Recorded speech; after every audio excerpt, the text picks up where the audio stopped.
Shema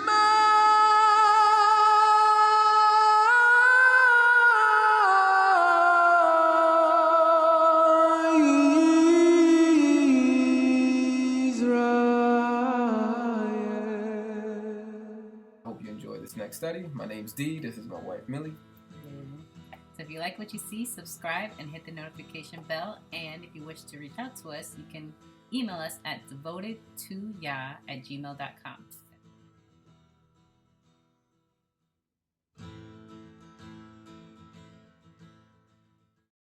Keep going. Yeah. So they, having been sent out by the set-apart spirit, went down to Seleucia, and from there they sailed to Cyprus. And having come into Salamis, they proclaimed the word of Elohim in the congregation of the Yahudim. And they also had Yohanan as an attendant. And having passed through all the islands of Paphos, they found a certain magician, a false prophet, a Yahudi, whose name was Bar Yahushua. I'm going to stop there. They went to a synagogue. Obviously, there was Yahudim spread out. They're not in Israel. So they were going to pretty much there to serve Yah and bring back the children, and you find that, I think, in Ezekiel, if I can go there. So that's, to me, that's what they were doing. That is their calling. They went to the Yahudim, the Judeans first. Exactly, yeah, that's what I was getting at. Yeah. So we'll go to 44. Ezekiel chapter 44, verse 16.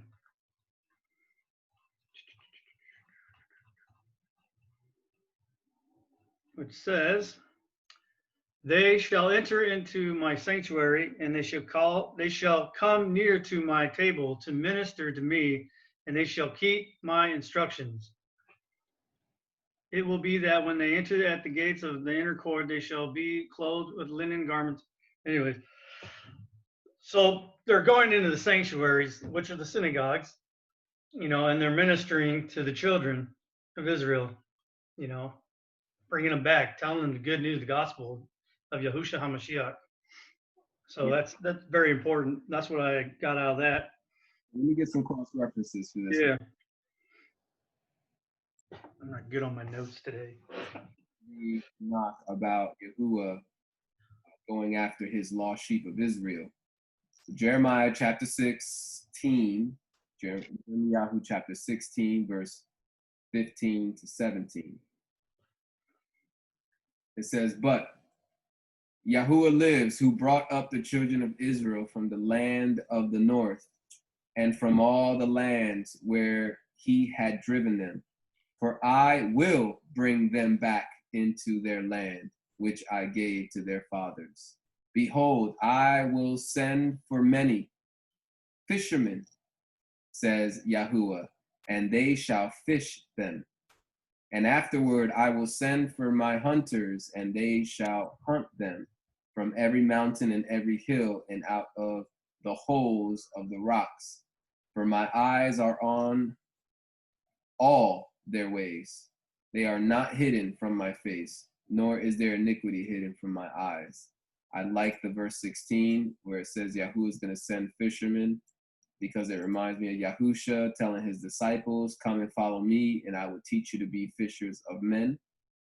And then Yahusha goes to, and I'm not going to go to these passages right now, I'm just paraphrasing, but Yahusha in the Gospels, he says, when he was sending out his disciples 2 by 2, he said, "Go to the lost sheep of the house of Israel. Do not go to the Gentiles, and do not go to the Samaritans. Go to the lost sheep of the house of Israel." And now, later on, they end up going to the Samaritans and Gentiles, but the reason was because they were top priority. And so that's a cross reference. But D-Rel, let's go back to your passage. Ezekiel 44, verse 15. "The priests, the Levites, the sons of Sadducees, who kept the charges of my sanctuary, when the house of Israel went astray from me, these shall draw near to me, to minister to me.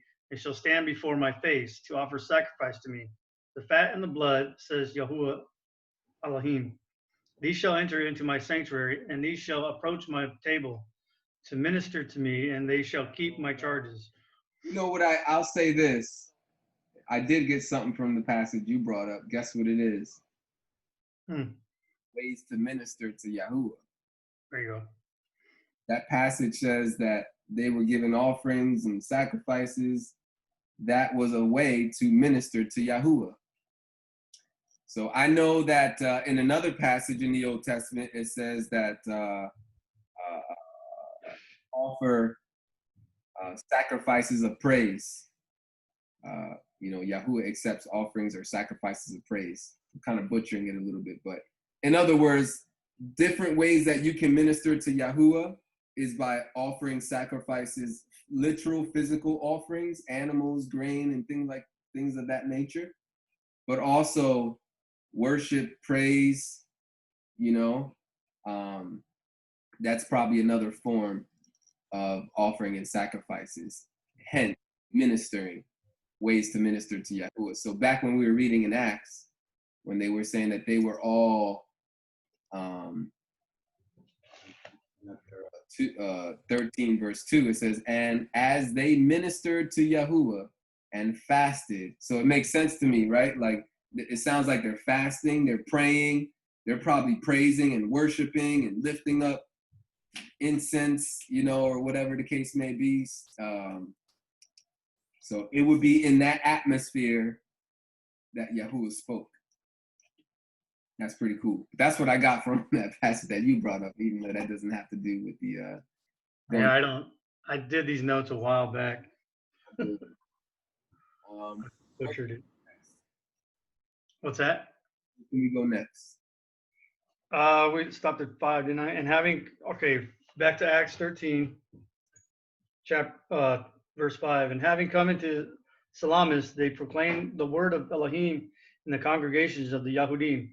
And they also had Yohanan as an attendant. And having passed through all the islands of Paphos, they found a certain magician, a false prophet, a Yahudi, whose name was Bar Yahushua. I'm gonna say something on that verse right there.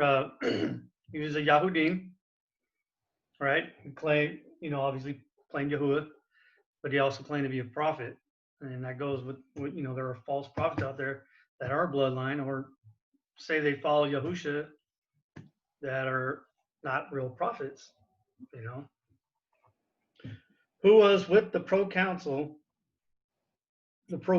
Sergius Paulus, a man of understanding. This man, having called for Barnabas and Shaul, earnestly sought to hear the word of Elohim. But Elumas, the magician, for so his name is translated, withstood them, seeking to turn the proconsul away from the belief. Now I'm stop there because I think I had a note on there for verse 8. Is a Yahudim trying to speak deceit or to sway the proconsul away from the faith, which is spoken in Isaiah 30, chapter 30, verse 11, which I'll go to. Isaiah chapter 30, verse 11. Get out of the way, turn away from the path, because the Holy One of Israel caused the Holy One of Israel to cease from before us. To me, sounds like they're trying to, like I said, sway away from, speak deceit or to sway the proconsul away from the faith.